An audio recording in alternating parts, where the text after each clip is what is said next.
அதுக்கப்புறம் அவன் எது பேசினாலும் சுவாமி மந்திரம் படிக்கிறார்ல கரெக்டாக இருக்கும், அது கரெக்டாக இருக்கும். ஆனால் என்னன்னு கேளுங்க, ஒரு வார்த்தை அதில் அர்த்தம் கேளுங்க தெரியாது.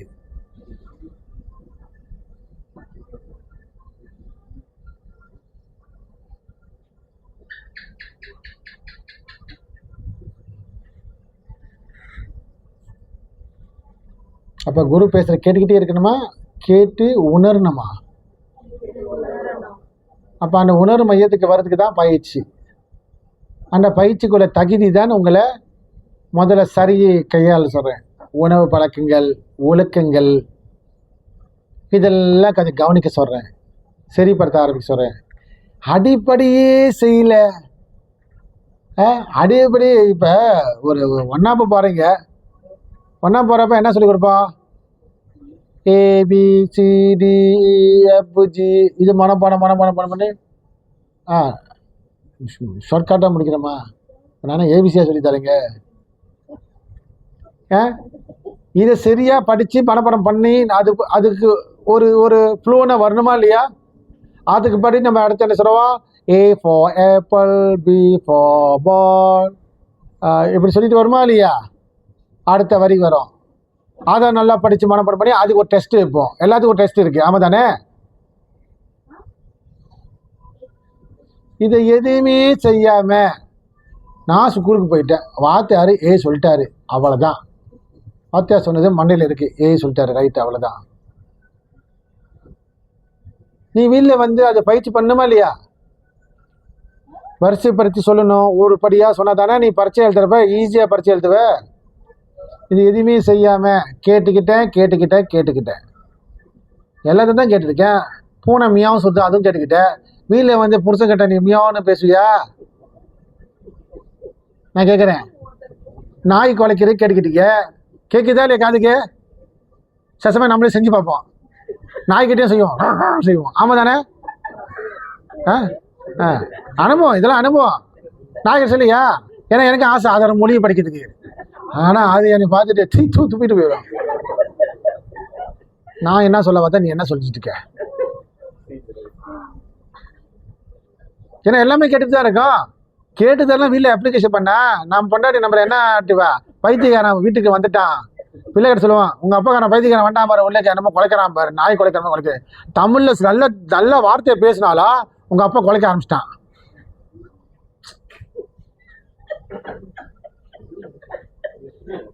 அப்படிதாம்மா இருக்கு இன்னைக்கு வாழ்க்கை, அப்படிதாம்மா இருக்கு.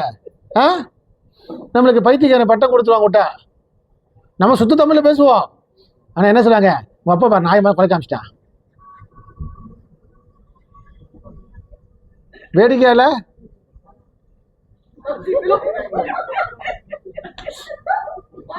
அனுபவம் தான் பேசுற.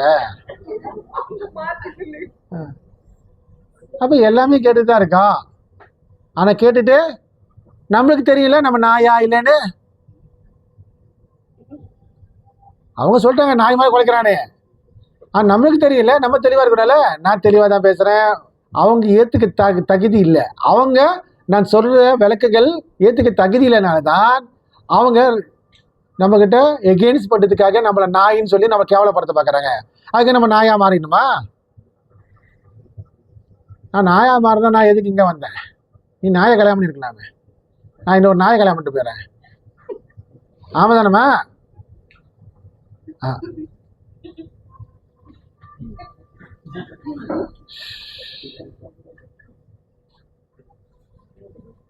அதெல்லாம் எல்லாத்தையும் கேட்குறோம். எல்லாத்தையும் கேட்டுட்டு எது நம்ம வாழ்க்கைக்கு சரி வருதோ அதை மட்டும் தான் பயன்படுத்தணும். நம் மோட்சத்தை அடையத்துக்கு, நம் இறைநிலை அடையத்துக்கு, நம்ம மரணமில்லை பெருவாழ் பெறத்துக்கு தான் நம்ம குரு சொன்ன எந்த விஷயத்தையும் அதை உள்வாங்கி செய்யணும். தவிர அதை விட்டு வெளியே பேசுகிற பேச்செல்லாம் உள்வாங்கி வச்சுக்கிட்டு அதைப்படி நடந்துக்கிட்டு, ஆனால் குரு வார்த்தை மட்டும் நான் போகிறேன் கேட்டுக்கிறேன், நானும் அதில் ஒருத்தன், இப்படி இருக்கிறது தேவையே இல்லை. நான் அதுக்குள்ள ஆளும் இல்லை,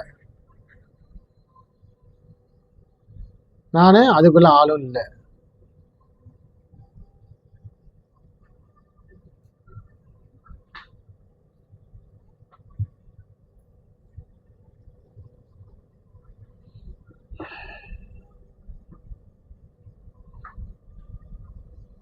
கேட்டால் மட்டும் பத்தாது, வீட்டில் போய் சிந்திக்கணும், யோசிக்கணும்.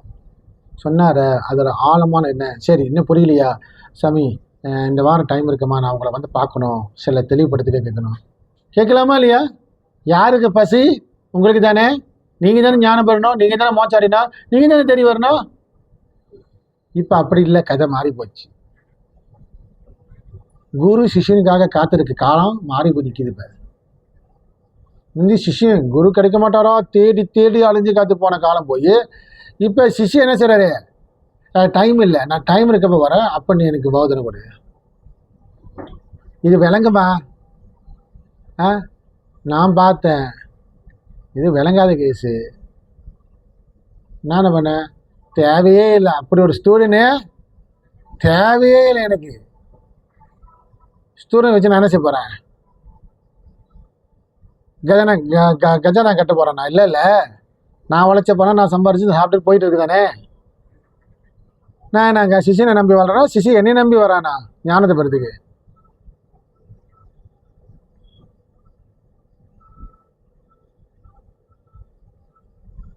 அதில் வருது பெருசு இல்லை, கேட்ட விஷயத்த உள்வாங்கணும், உள்வாங்கி சிந்திக்கணும். இன்னைக்கு புரியாட்டியும் பரவாயில்ல, ஆனால் அது ஏன் சொன்னார், எதுக்கு சொன்னார், ஏன் நமக்கு இது புரிய மாட்டேது, எதுக்காக எனக்கு புரியல, ஏன் மற்றவங்க புரியுற விஷயம் ஏன் எனக்கு இது புரியல, என்ன காரணம், எது எனக்கு தடையாக இருக்குது, அந்த தடையை நீக்கிறதுக்கு மீண்டும் அந்த குருவை போய் சந்திக்கணும். விடாமுயற்சி, அதுக்கு பேர் பயிற்சி. அந்த விடாமுயற்சியும் ஒரு பயிற்சி. பிறகு அவர் கொடுத்த உபதேசத்தை கேட்டு பயிற்சியாக கொடுக்குறப்போ அந்த பயிற்சி உள்ளுக்கு விடாமுயற்சியாக செய்யணும். அப்போ தான் நீங்கள் வெற்றி அடைய முடியும். அதை விட்டு கேட்குறேன் போராடலாம் கேட்டுக்கிட்டே வருது. அதுவும் பார்த்தாம காசு கொடுத்து அங்கே 1000 இங்கே 2000 பயிற்சி எடுக்கிற பேரெல்லாம் செஞ்சுட்டு ஒரு வாரம் செய்வாங்க, ஒரு வாரம் கழிச்சு கஷ்டமாக இருக்குது. அது எவ்வளோ சரியா இல்லை. எல்லாமே எப்படித்தம்மா இப்போ செஞ்சு இப்போ எல்லாம் அடைஞ்சணும். என்ன சரி, எல்லாம் ஃபாஸ்ட் ஃபுட் வந்த பிரச்சனை. ஃபாஸ்ட் ஃபுட் என்றைக்கு சாப்பிட வச்சோமோ அன்றைக்கி எல்லாத்தையும் ஃபாஸ்ட்டாகவே எதிர்பார்க்குறோம். அந்த காலத்து மாதிரி நிதானமாக எது ஒன்று ஒன்றா பார்த்து பார்த்து அரைச்சி செஞ்சு இருந்தால் இந்த நிதானம் பொறுமை கிடச்சிருக்கும். இங்கே சாப்பாடுக்கவே பொறுமை இல்லையா?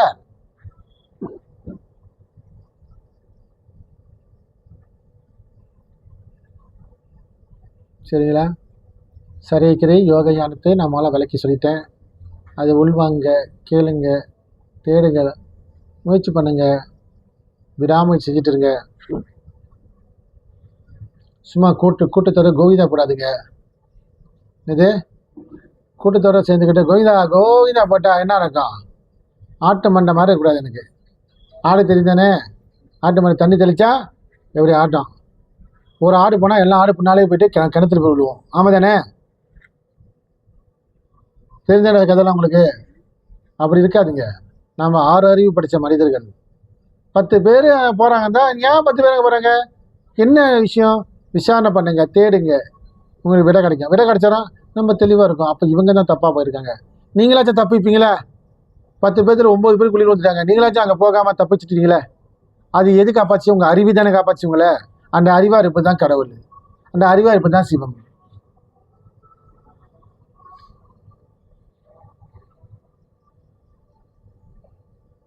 வேறு கேள்விகள் இருக்கா?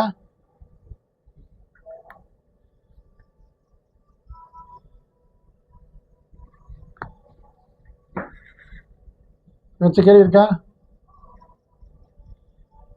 புரிஞ்சுட்டிங்களா? கேட்டு தெரிஞ்சுக்கிட்டீங்களா? தெளிவடைச்சிங்களா?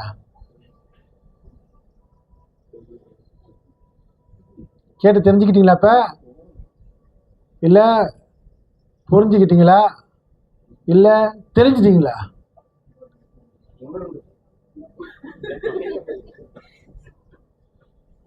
அப்போ தெரிஞ்சிட்டுன்னு அர்த்தம். ஏன் உணர்ந்துட்டிய? உணர்ந்த பிறகு என்ன இருக்கு? தெளிஞ்சிட்ட. அப்போ நம்ம ஒரு வார்த்தை, ஒரு கேள்வி கேட்டுடலாமா?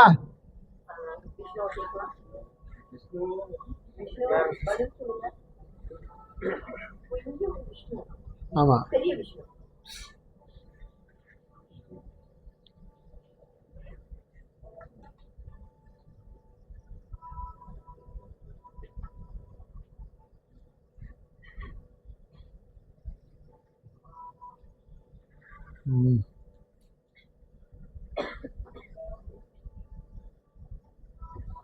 சரி.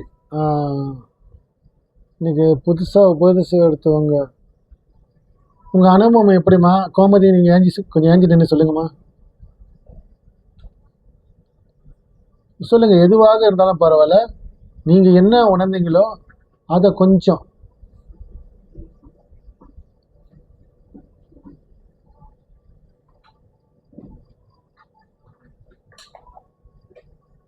நமஸ்கார்.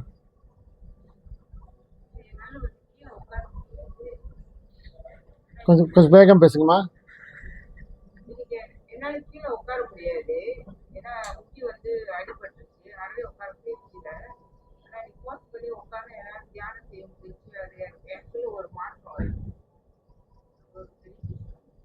சரி, வேற?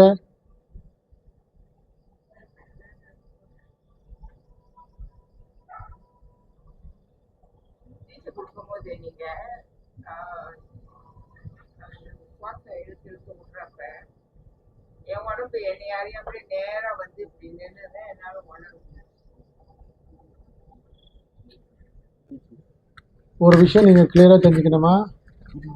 உபதேசம் கொடுக்குறப்பவே எங்களுக்கு தெரியும் உங்கள் நிலை எங்கே, நீங்கள் எப்படி இருக்கீங்க, என்ன நிலை. எதை வேண்டாம் ஏமாற்றலாம், உங்கள் சுவாசத்தை ஏமாற்ற முடியாது, சிவனை ஏமாற்ற முடியாது. சரிங்களா? ஸோ உங்களை சுவாச கதி ரொம்ப ஃபாஸ்ட்டாக டச் பண்ணிடுச்சு. சரிங்களா? கண்டிப்பாக நீங்கள் உணர்ந்திருப்பீங்க. எப்படி உணராமல் இருந்திருப்பீங்க? உங்கள் சுவாச கதி சிறப்பாக சீராக டச் பண்ணி கொஞ்ச நேரத்தில் மேலே ஏற்றி விட்டுருச்சு. அதை நான் கவனித்தேன். கொடுக்குறப்ப எனக்கு தெரியும். அதை விடாமுயற்சியாக உங்கள் பயணம் இதுக்கப்புறம் எதுவுமே இல்லை. இதை மரணமெல்லாம் பெருவாள் வரத்துக்கு நீங்கள் அதுக்குள்ளே உழைப்பு உங்களுக்கு வழி கிடைக்காத வரைக்கும் தட்டமாட்டோம். இது யாருக்கிட்டையும் நீங்கள் ரொம்ப அதிகம் பேசக்கூடாது. வெளியே மக்கள்கிட்ட நான் முதல்ல சொல்லிட்டேன், யாரும் கத்தக்கூடாது. இது சித்த வித்தியார்த்தி கூட நீங்கள் பேசலாம். அதுவும் எல்லா விஷயத்தையும் சொல்லக்கூடாது. தயவுசெய்து சொல்ல, வித்து எடுக்காதவங்கள்ட்ட ஷேர் பண்ணாதுங்க. வெளியூருக்கு அனுபவத்தை இப்போ முட்டி தான் சொல்லி அதை ஷேர் பண்ணிக்கலாம். உள்ளே இருக்க அனுபவத்தை எந்த காரணத்தை கொண்டும் சொல்லிடாதுங்க. புரியுதம்மா? நான் திருப்பதி இது ஹைலைட் பண்ணுறேன், காரணம் இருக்குது. உங்களுக்கெல்லாம் வயசு இல்லை திருப்பட்டு. சரிங்களா? ஒரு மறுபிறவி கொடுத்தாச்சு. இந்த பிறவியை சரியாக முடிச்சுட்டு சேர வழியை பாருங்கள். சிவபாதத்தை சிவ போகிற போக்குவரத்தை காட்டி கொடுத்துட்டேன். அதை தொட்டும் கொடுத்தாச்சு. சரியாக செஞ்சுட்டு வாங்க. அடுத்து என்னை சந்திக்க வரப்போலாம் சில புதுமையான சில அனுபவங்கள் உங்களுக்கு வெளிப்பட ஆரம்பிக்கும். சரிங்களா? சந்தோஷம், மகிழ்ச்சி. கலை செல்வி,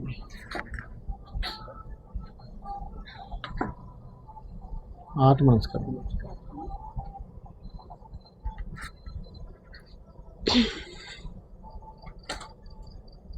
நமஸ்காரம். வணக்கம் ஐயா. வேகம் பேசுமா. இன்னைக்கு நான் உட்காரும் போது நீங்கள் பார்த்துருப்பீங்க என்ன நான் உணர்ந்த என் கஷ்டத்தை, சரி தப்பு எல்லாமே நான் உணர்ந்தேன் ஐயா. கொஞ்சம் வேகம் பேசுவேன், கொஞ்சம் சத்தமாக. அதில் பேசுகிற அவசியம் இல்லை. அதில் பேசினா விளங்காதுல்ல. அதில் பேச வேண்டாம், அது கொடுக்க தேவையில்லையே. ரெக்கார்டிங். ஓகே. கொஞ்சம் வேகம் பேசுங்கம்மா. ஸோ என்ன உணர்ந்த ஐயா, எனக்குள்ள நிறைய சரி தப்பு கஷ்டங்கள் புரியாமத்தனம் நிறைய இருந்துச்சு. ஸோ அது நான் ரொம்ப உணர்ந்தேன் ஐயா. ஸோ நல்ல ரொம்ப அடக்கியே வச்சிருந்தது, அது வெளியே சொல்லல அது. ஸோ இன்னைக்கு அது வெளியே வந்து அது வெளிப்பட்டுச்சு. ஐயா, அது வெளிப்பட்டாலும் உங்களுக்கு ஒரு விடுதலையான மாதிரி இருக்கலாம். ரொம்ப ரொம்ப ரொம்ப ஒரு பெரிய சுமையை என்னை விட்டு எதுவும் விலகி போன மாதிரி இருக்கு. இவ்வளவு நாள் உள்ளே இருந்துரு ஒன்றை அது வெளிப்பட்டுச்சு. ஏன்னா அதுதான் தடையாக இருந்துச்சு உங்களுக்கு. ஆமாம் ஐயா, உண்மை ஐயா. நான் உங்களுக்கு உபதேசம் பண்ணுறப்ப சில தடைகள் எனக்கு அங்கே இருந்துச்சு, நான் பார்த்தேன். சரிங்களா? அதான் சுலபம் இல்லை. ஒரு உபதேசம் கொடுக்குற எங்களை ஜீவனை நாங்கள் அர்ப்பணிச்சுட்டு தான் உங்களுக்கு உபதேசம் பண்ணுறோம். சிவானந்த பரமஹம்சர் தன் ஜீவனில் இருக்கிறாரு. அந்த ஜீவன் மூலியமாக தான் உங்களுக்கு உபதேசம் பண்ணாங்க. அது எவ்வளோ பெரிய பாதிப்பு எங்களுக்கு தெரியும். சரிங்களா? அதனால தான் அதை உபதேசம் பண்ணி அதுக்கப்புறம் மீண்டும் உங்ககிட்ட ஒரு நெத்திலி கையை வச்சேன். ஆமாம் தானே? அதுக்கப்புறம் தான் அது வெளிப்பட்டு எல்லாமே. நன்றி ஐயா, அது நான் உணர்ந்தேன் ஐயா. உணர்ந்தீங்களா? உணர்ந்தேன் ஐயா. இதுதான் குருநாதர் உங்களோட பாரத்தை சுமையை அவர் வெளியாக்குனாரு. குருநாதரே சிவன பரமஹம்சரே அதான் உங்களோட மேக்சிமம் அப்படியே கண்ட்ரோலே பண்ண முடியல உங்களால். அதுக்கப்புறம் எல்லாம் உடச்சி வெளியாக்கி அடிச்சு, ஏன்னா நீங்கள் உள்ளேக்கு டம் கட்டிக்கிட்டே இருக்கீங்க. இப்படி இருந்தால் எப்படி மோட்சம் அடைவது? உடம்பு புண்ணாயிரும், உடம்பு நோவுப்பட்டுரும், அழிவு போயிடும். 50 வருஷம் உள்ள வழி அது. அதை இன்னைக்கு வெளியாக்கினதால் உங்களை சுவாசம் காத்து நல்லா போக ஆரம்பிச்சிடும். இது விடாமுயற்சியா செய்யுங்க, சரிங்களா? விடாமுயற்சியா செய்யுங்க. கண்டிப்பா ஐயா, கண்டிப்பா. உங்களுக்கு கிடைச்ச பாக்கியம். சோர்வு தட்டுதா, கொஞ்சம் ரிலாக்ஸ் பண்ணுங்க, வறுப்பிடிச்சுன்னு இல்லை. ஆனால் டெய்லி எவ்வளோ நேரம் டைம் கிடைக்குதோ அப்பெல்லாம் செய்யுங்க, நிதானமாக செய்யுங்க, அவசரம் இல்லை. அடுத்து என்னை சந்திப்பீங்க, கண்டிப்பா ஐயா, சரிங்களா? உங்களுக்கெல்லாம் பல வருஷம்லாம் இழுத்து அடிக்க மாட்டேன். என்னால் முடிஞ்ச அளவுக்கு உங்களை கரை சேர்க்கிற வழியை தான் காட்டுறேன், நன்றி. சரிங்களாமா? அது குருவர் துணியும் சித்தரோட அனுகிரகமும் பரிபூர்ணமாக இருக்கு. நன்றி ஐயா. நமஸ்காரம்மா.